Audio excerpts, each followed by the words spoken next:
Hi everyone, and welcome to the first video in a new series on the greatest games in the history of chess. I haven't decided completely on which games I'm going to use, so if you have any suggestions, please feel free to make recommendations in the comments section below. To get the ball rolling, I thought we'd look at a game that's known as Rubinstein's Immortal. It was played between George Rotlewi and Akiba Rubinstein at a tournament in Poland in 1907. Rotlewi, or Rotlevi, I'm not sure how to pronounce his name, is not as famous as Rubinstein, but he was certainly a noted chess master of the early 20th century, with wins against Nimzowitsch and others, so certainly a force to be reckoned with. Akiba Rubinstein, on the other hand, is famous within chess history for many reasons. Even today's top players like Kasparov and Kramnik have a deep admiration for his play, in particular his endgame skill. He was one of the first grandmasters to consider potential endgames right from the opening of the game, and numerous opening variations are named after him. To get into this game anyway, Rotlevi had white and opened with d4, after which came d5, which is, a standard queen's pawn game, and after knight f3, e6, e3, c5, c4, and knight c6, it's transposed to the Tarrasch defense of the queen's gambit declined. Play continued with one of the many book lines, knight c3 and knight f6, both players electing to maintain the tension in the center for as long as possible, and Rotlevi electing not to inflict an isolated pawn on Rubinstein on several occasions there. Here, however, he finally broke the central tension with d takes c5, and Rubinstein answered, of course, with the bishop takes c5, which is won a tempo, and this is one of the reasons why it's unwise to break the central tension so early in such a way. The move d takes c5 is a pawn capture. In order to make that capture, the pawn has to move for a second time to capture a pawn that's only moved once.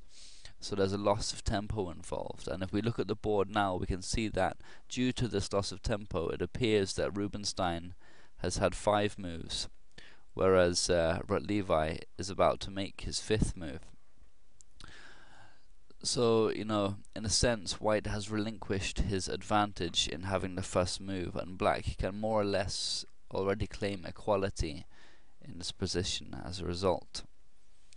And Rotlevi continued with a3, which is preparing a queenside demonstration where white now has a pawn majority, and this makes more sense than developing the bishop on f1, because Rotlevi is waiting for a later d takes c4, so he can play bishop takes c4 in 1 move and thus avoid the loss of tempo involved if he plays it in 2 moves. And the battle for this tempo is a standard feature of many Queen's Gambit declined games.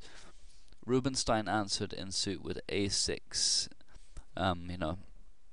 gaining space on the queen's side, and Rotlevi continued on the queen's side with b4, gaining a tempo on the bishop. So now bishop d6, and now he developed his dark square bishop with bishop b2, which is aiming, of course, for pressure down the long diagonal. And Rubinstein now castled, and Rotlevi played the curious queen d2, perhaps hoping to play rook d1 and aiming for pressure down the d-file. Interestingly, this move was criticized at the time by several analysts of the game, but it's the top move given by Fritz on shallow depth, so it can't be that bad. Good alternatives, according to the analysts of the day, were c takes d5, followed up with bishop d3, or queen c2, simply, instead of d takes c5, c takes d5. And those were given by the analysts of the day, which was Karl Schlechter and Saveli Tarkatower. And after this move, queen d2, you'll see in a moment why it's considered not to be best, although Fritz does recommend it. Rubinstein continued with queen e7, which allows for rook d8, and that will take aim at this at the queen on d2. And this is effectively a pawn sacrifice. He's offering a pawn to Rotlewi for active play, which was rightly praised by the analysts of the day, and Rotlewi declined it with bishop d3, but this was a suboptimal move and gives black a slight edge. Better simply it was c takes d5, followed up with bishop e2, or the accepting of the pawn sacrifice was c takes d5, where white can defend with perfect play after e takes d5, knight takes d5, knight takes d5, queen takes d5, and rook d8, which is the idea of the pawn sacrifice, to generate a powerful attack while white remains uncastled and under a lot of tactical pressure. And the only move here is pretty much queen b3, and now black can try either bishop e6 or bishop g4, with some but not total compensation for the sacrificed pawn. But anyway, back to the game continuation. Rotlewi has just played bishop d3, and Rubinstein continued with d takes c4, bishop takes c4, b5, getting a tempo on the bishop, so bishop d3, and now rook d8, taking aim at the queen and causing Rotlewi enough difficulties that he decided to move it for a second time in the opening, this time to e2. And this loss of tempo is one of the reasons why the analysts of the day, Schlechter and Tartikauer, thought the plan with queen d2 earlier was incorrect, and it's fair to say that their conclusions are accurate. Rubinstein continued now with bishop b7, and if we take a quick look at the position, we can see that he is reaping the rewards of accurate play in the opening. The pawn structure, queen and minor piece setups are the same on both sides, but thanks to Rubinstein's winning of 2 tempi, he's been able to castle, first of all, and also play rook d8, taking control of the now open file, and this lead in development confers a good edge in the position. And Rotlewi now caught up a little by castling, but thanks to his lead in development, Rubinstein is now able to take the initiative with knight e5 and gain a very nicely posted central knight. And Rotlewi can simply exchange it off, of course, which he did with knight takes e5.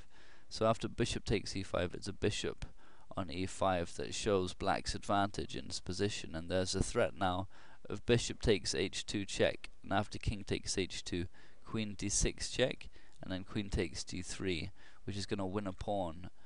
And as well as that, there's awkward tactical pressure on the c3 knight here, combined with the pressure down the d file. Bishop takes c3,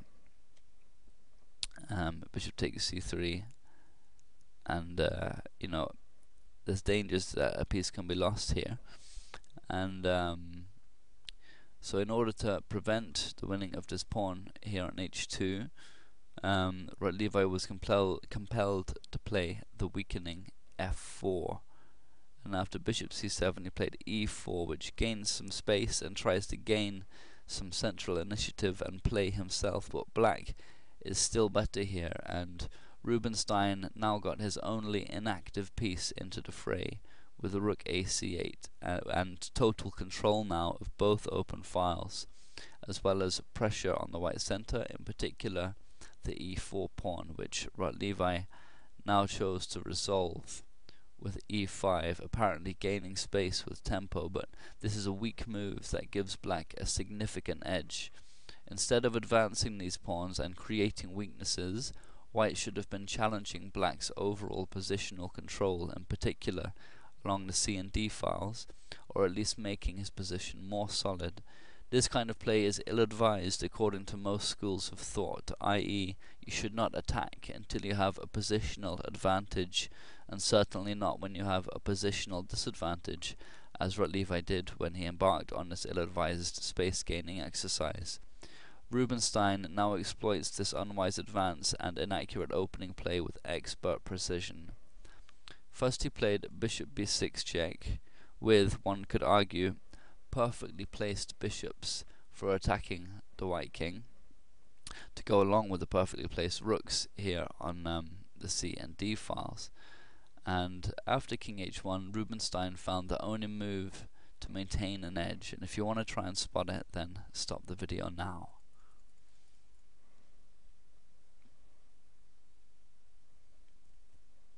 Knight g4 is the move, and already black's attack is becoming decisive. Any other move, for example knight d5, and black's attack peters out quickly. After knight g4, there are too many tactical threats to deal with. Rotlewi tried bishop e4, but this is not good enough, and in actual fact it seems that white is already busted and that there is no reasonable defense. For example, if instead queen takes g4, now rook takes d3, threatening rook d2 and taking on g2 with the bishop, is winning at the very least 2 minor pieces for his rook here, and black's attack will rage on afterwards. Another try is bishop takes h7 check, using the pressure on the loose knight here to win a pawn, because after king takes h7 there's queen takes g4, but black is still winning now with the rook d2, which is forking the bishop and the g2 pawn and creating an easily winning attack. Alternative defenses are weaker and not really worth considering, and it's remarkable that Rubinstein is able to create such a crushing attack with only 2 extra tempi so soon out of the opening, and it's mostly his superbly placed bishops that are making this possible. Okay, back to the game continuation. Bishop e4 is what Rotlewi has just played, and Rubinstein continues with queen h4, bringing his queen into the attack and surely spelling doom for Rotlewi, who is now faced with mate on h2, which he countered with g3, which was not the best defense.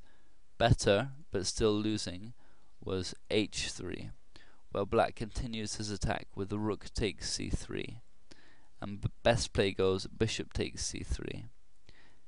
Oops, sorry, rook takes c3, and best play goes bishop takes c3. If instead bishop takes b7, now comes a mate in 3, with the rook takes h3 check, g takes h3, queen takes h3. Only moves queen h2, and now queen takes h2 is mate. And also, if instead of bishop takes c3, queen takes g4, now rook takes h3 check is again totally crushing. After queen takes h3, queen takes h3, g takes h3, bishop takes e4 check. Best play goes rook f3. It's the only other move is rook f2, which leads to a mate in 7. But now black has simply bishop takes f3, king h2, and rook d2 check, which is of course completely winning. So the best line after h3 is rook takes c3, bishop takes c3, and then bishop takes e4 is now winning for black, because after queen takes g4, black has queen takes g4, and after h takes g4, rook d3 attacks the bishop on c3 and also threatens rook h3, which is mate, because the g2 pawn is pinned, and thus the bishop is lost and black has a one end game. But Rotlewi missed this defense and he played g3 instead, to which Rubinstein played a brilliant move. If you want to try and spot it, then stop the video now.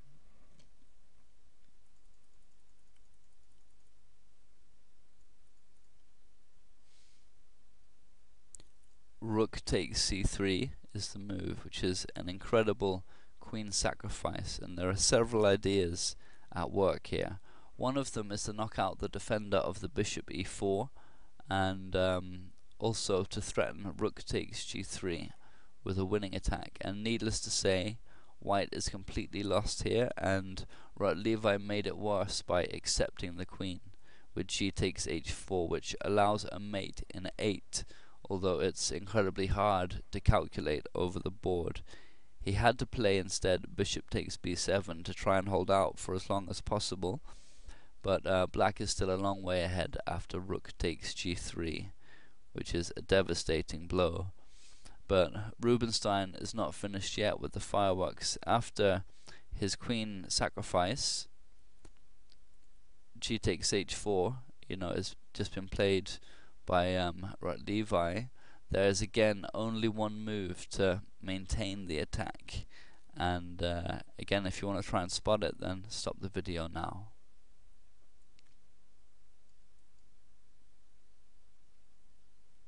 Rook d2 is the move that Rubinstein played, and the only move that maintains the winning attack, which offers a free rook, the move after giving up the queen. And the idea, of course, is to take out the final defender of the bishop on e4, which, if it is lost, will be curtains for white. And as I said, it's a forced mate from here anyway.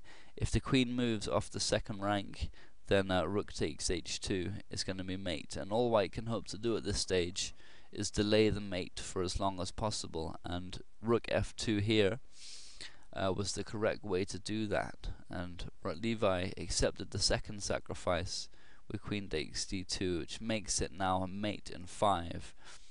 We can have a quick look at rook f2 instead. Best play goes bishop takes e4 check, and king g1 is the only move. If instead queen takes e4, then knight takes f2 check, king g2, sorry, and knight takes e4 with discovered check and mate in 4.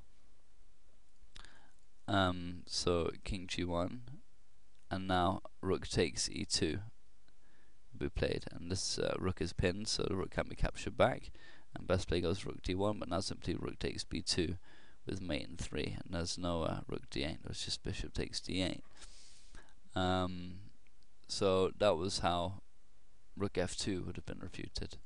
But Rotlewi played queen takes d2.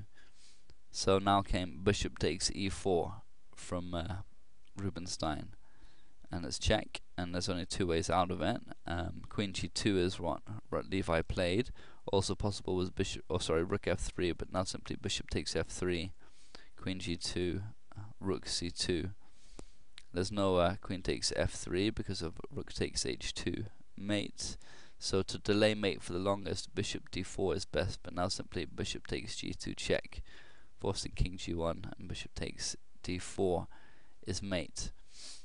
So queen g2 is what Rotlewi played, and Rubinstein finished with a rook h3, simply threatening rook takes h2 mate, as we've seen, and against which there is no defense. The queen is pinned by the bishop, and taking the bishop does not stop the mate on h2. And if rook f3, simply bishop takes f3, and if rook f2, just bishop takes f2, and the queen cannot recapture thanks to the pin. And no matter what white plays, mate is coming on h2 in a maximum of 3 moves. So at this point, move number 25, Rotlewi resigned, seeing finally that there was no way to save the game, and it was an absolutely incredible win from Rubinstein, who, it should be noted, was generally a quiet player and would never have carried out such an attack if it wasn't 100% sound. And there are many who believe that he's one of the greatest players never to become world champion, and with calculating abilities like these, it's easy to see why.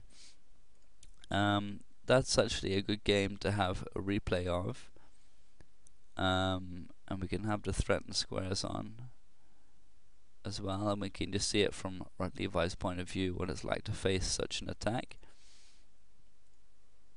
So here we go.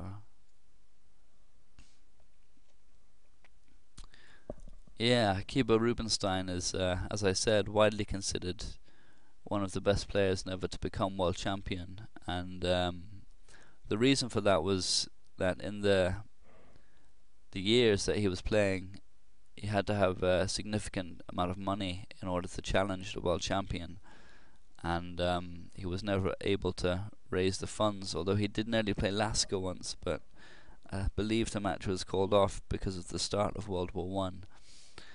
And unfortunately later in life he suffered from schizophrenia, and